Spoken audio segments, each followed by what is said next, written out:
Hello, and welcome to our session on the changing role of libraries and how they're coping with the lasting changes of the COVID-19 pandemic. We have three great panelists today who I'll introduce in a moment. We all know that libraries are under increasing pressure as we all move towards operating in a rapidly changing digital environment. The COVID-19 pandemic has required libraries to adapt the way they work and interact with their users. We'll speak with our panelists today on how they managed and whether they're seeing lasting changes as a result. I should note that this is a continuation of a conversation we've been having through a series of blogs and podcasts, which can be found on the Springer Nature website. So I will introduce our panelists now.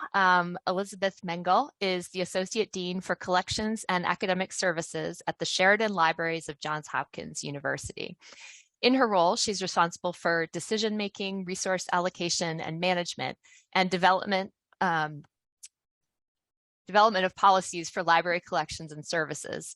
Her approach is to adopt a holistic library-wide view in terms of strategic planning, communication, and fostering an environment of innovation, teamwork, diversity, and inclusiveness within the libraries.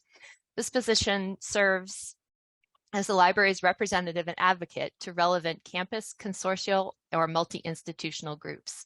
She provides leadership and coordination for the development, assessment, and evaluation of libraries' collections and academic services to support the research and learning activities of the university's faculty, students, and staff. She provides strategic oversight for many departments and units, which I won't list in the interest of time, but there are many, trust me. And prior to joining Johns Hopkins, she spent 20 years at the Shell Oil Company as a librarian and senior business analyst. Greg Sheath is an assistant librarian who works as a subject librarian at the Library of Trinity College Dublin, while also looking after the library's website and social media streams. He's been an advisor on numerous literature reviews undertaken by Trinity staff and students, and is one of the library's experts on conducting scoping and systematic reviews. He's been a co-author on dozens of papers and reports published in the health sciences area, including 3 Cochrane reviews. Since 2021, Greg has been a consultant for UNICEF Innocenti, acting as an expert advisor on their evidence synthesis products and undertaking searches for evidence and gap maps, rapid evidence assessments, and other information products, especially in relation to evidence within low and middle income countries. Dr. Hilde van Weidharden has been the director of the University Library at the Vrije Universiteit Amsterdam since 2017. With a PhD in history and a few years as an IT consultant, Hilde started her career in libraries at the National Library of the Netherlands. She was involved in many European projects and international collaboration on digital preservation and web archiving. In 2011, Hilde moved to general management of the university libraries, first at the Library of the University of Applied Sciences in Amsterdam, then as a member of the management team of the Library of the University of Amsterdam, and then transferring to her current institution. Hilde has a strong focus on library support for education and research. In national and international collaboration, she strives to achieve open science and focuses on the role of libraries facilitating open access, fair data, and open education. She founded the Dutch Working Group of Libraries in Open and Online Education and is one of the initiators of the European Network of Open Education Librarians. Currently, she's chair of the Dutch Consortium of University Libraries and a member of the executive board of the League of European Research Libraries. So thank you all and welcome. Thank you for joining us. So I'll start by directing the first question to Greg, but Liz and Hilde, please feel free to comment as well. So Greg, we're now coming through the end of the pandemic where people are back in offices and presumably also more physically present in libraries. Can you talk about what changes that were made during the pandemic have held on, and how do you think the new normal for libraries will differ from the old? Brilliant. Thank you so much for inviting me to this. I think what I'd like to talk about first is whether the ubiquitous nature of Zoom and Teams and Google Meets and Hangouts and things like that will continue with our students and with our staff. Certainly during the pandemic, one of the very interesting changes is that everyone had these products installed and we were able to go straight on into a meeting with somebody instantly. I think that is still continuing. Certainly a lot of my meetings that I'm in with staff and with students take place through Zoom or through Teams. And not just being able to video call instantly, but being able to take control of someone's screen is a real game changer, I think. And that kind of being available at point of need to sort out people's problems, I think is a real change from before the pandemic, before you had to like get people to install TeamViewer or whatever. Whereas now everyone just has it installed. And I think it will be interesting to see if that will continue, or whether the next lot of students move on from having Zoom installed automatically.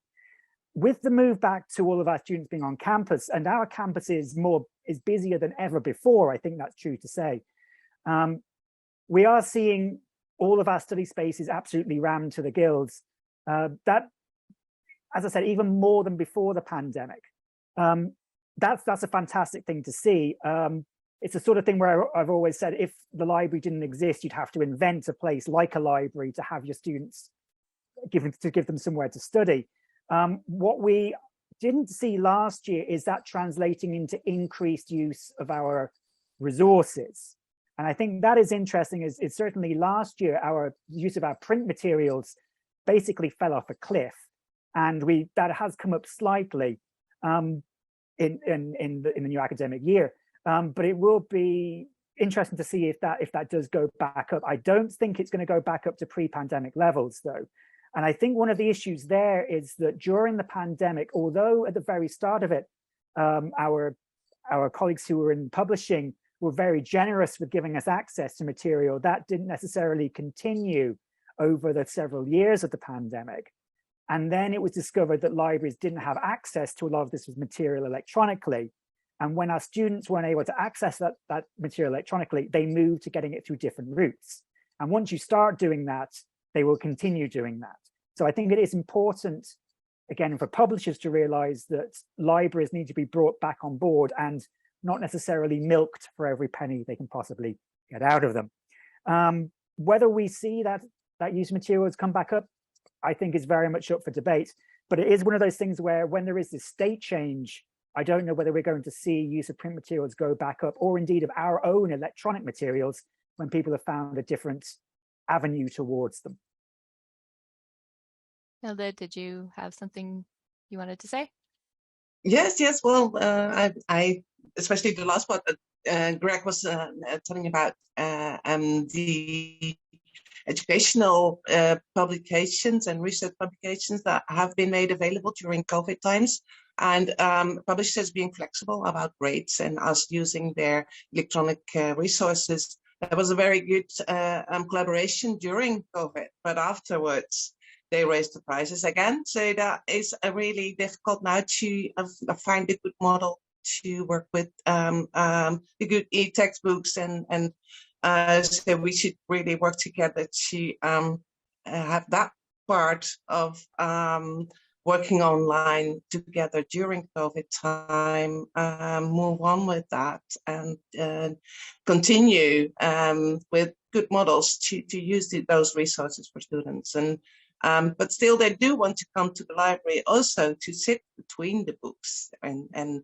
have the books surrounding them, for the feeling of being in a place where knowledge is all around them. So, and that I think is what Craig was saying about the library being that place that people want to come back to. That is also really kind of an evaluation, re-evaluation of the library as a place to be. So that's, I think, one very good aspect. But it doesn't matter which books those are, because they're learning and studying in the electronic resources, but they want to sit between books to have the feeling of books. Mm. So that's a difference in how that we see that happening.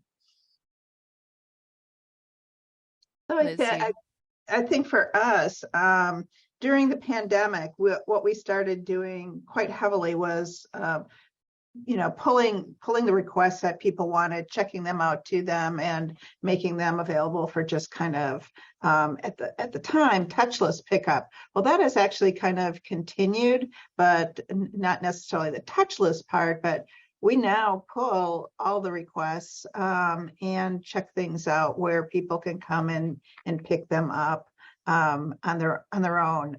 So I think we have very little browsing that's going on in the stacks. in large part because also during the pandemic, we started prepping for a renovation. So we moved out about half the books. So there's less and less to browse from, but browsing had been going down for a long time. Not necessarily the use of the books, but actually browsing for them, the requesting from the catalog and pick up.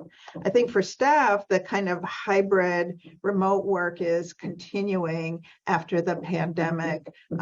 We have some staff who are fully on site, some who are hybrid, and some who are fully remote. And I suspect that will likely continue in large part because we are heading towards a renovation. So there won't be space in the library for people's offices. So other things, I just think there's, with the kind of increased use of ebooks for, especially for disciplines that had not necessarily been heavy ebook users, the way we were able to quickly add more ebook content has allowed them to maybe not see them quite as evil as they used to believe those ebooks were. So I know there's still a need for print books, and we still will continue to get those. But though I think sometimes the way people are using content is a little bit different. I don't think we've seen the same thing that maybe Greg has seen in that people are going out and using things from other places. Our resources are still very, very heavily used.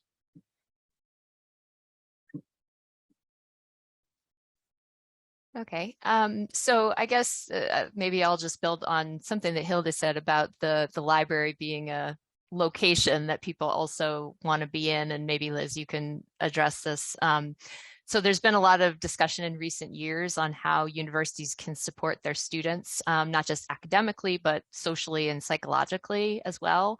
And what have you found to be the library's roles in that? And how has your institution approached it? And maybe you can share some lessons that might be useful to others. Sure. And I apologize if you hear some noise. There's painters outside they're repainting the windows outside. So of course they're doing it on a day when we're doing a webinar. Story of the pandemic, yep. I know. Even prior to the pandemic, the institution was very concerned with students' mental health. We are, a highly selected institution, very competitive. So the idea of that there was a lot of stress for students was very well known. We started even pre-pandemic working with organizations on campus to allow some student peer-to-peer counseling within the library. And so we created some space for that to happen because the library is really one of the core places for students to come on campus. It seemed like a very good place to be able to have that. There's no stigma in coming to the library to be able to say like, oh, I'm just going to the library. So I think that has worked out quite well for students to be able to come here and have this peer-to-peer counseling. And I know the institution itself has really upped its counseling services at the student center. So it is something we are quite concerned about and really do a lot of training around trying to identify the problems that students may be having and be able to refer them to appropriate places on campus to get help. Yes, I can recognize this. A few months ago, we were really worried about students not coming back. That was in the spring. We could work. Everyone could come to the campus. It was open again, but the students weren't there. So we missed them, of course, but we also started to get worried. And we were right in worrying because we now know that there was a lot of loneliness, especially in students. And now they are coming back to the campus, but there's now that we find out how much problems they do have coming back from that 2-year period that they couldn't be with their fellow students and missed this phase in their life that was not just studying, but also learning to be an adult and the social engagement that they really need. And we have an extra issue with international students all coming to the Netherlands to study at the university, but they don't have a group yet. So they really need a place to meet each other. And that's why the library is working together with student well-being organizations throughout the university to offer them a place, and maybe just also a easy way to connect to each other. So we have started setting up small thematic libraries so they could come and look for books. For instance, we have a Pride library and we have a Green library, and now we are starting with a Mindful library, just to have a connection between a community that meets each other there. They're looking at books, they're starting to read books and to start meeting each other on books. And we've started organizing book dates, book blind dates, so people could start talking about books together. And that's all very small but easy a way to support getting to know each other, and just letting them know that university is also a place where students can meet and they don't have to be alone. I hope it helps, but I do worry about the young students now. Mm-hmm. Yeah, I love that idea of the book blind dates.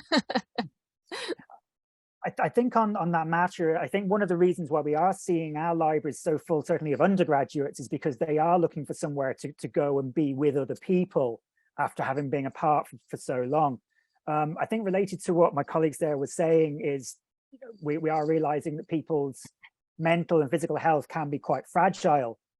We knew that beforehand, though, right? And some of the things that we're building, which we're doing now, is building on things which we'd started before the pandemic, but now we're trying to move forward and have them properly in place. So in my institution, we've certainly been looking at having different sensory spaces for different types of students and different types of learners. And also, I was on a course to do with universal design for learning, and using that as a lens where we look at our interactions with students and staff. We recognize that not everyone is the same, that people have different ways of learning, that people have different challenges, I think is very valuable. And just trying to be generally kinder with our interactions with people, I think is something which is no bad thing. To recognize that you don't know how people have got to your institution, what barriers they had to face even to get to it today, to get into it, is something which I think is very valuable. And I think what benefits people who are having a bad day benefits everybody. So I think everything where we're looking to try and make things easier for students is a good thing. There certainly has been, I think, a view in the past that unless you had to work at it, it wasn't worth anything. But I think we need to keep that for the things where people do generally have to put in the work. We don't need to make everything hard for people for the sake of it. Yeah, that's a very good point. Did anybody else have anything you wanted to add on that before I might switch topics a little bit? Okay, great. So I'm going to direct this one to Hilde.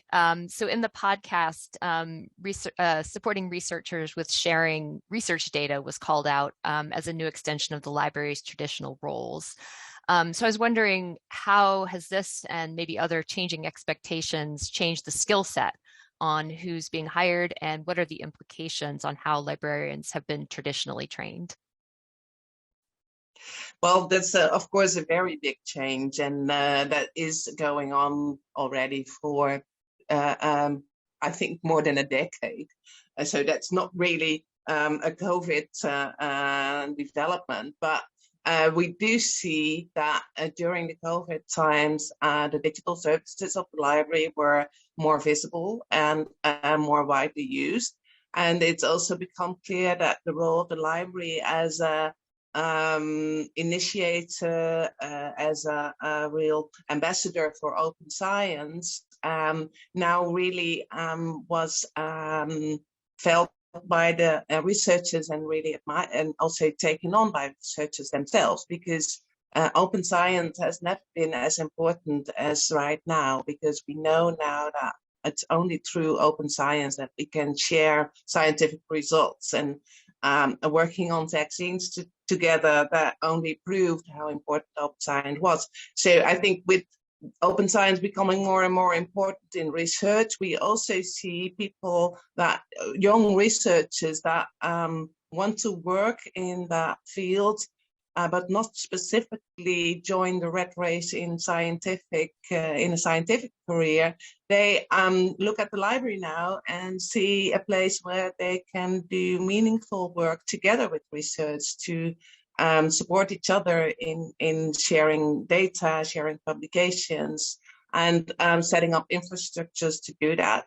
And so we see a lot of young people coming into the library with a research background on all types of research from science and humanities, but they have to learn about the library now. So within the library, we are explaining people about what is cataloging, what is metadata, what do we use that for, the more traditional competencies of libraries.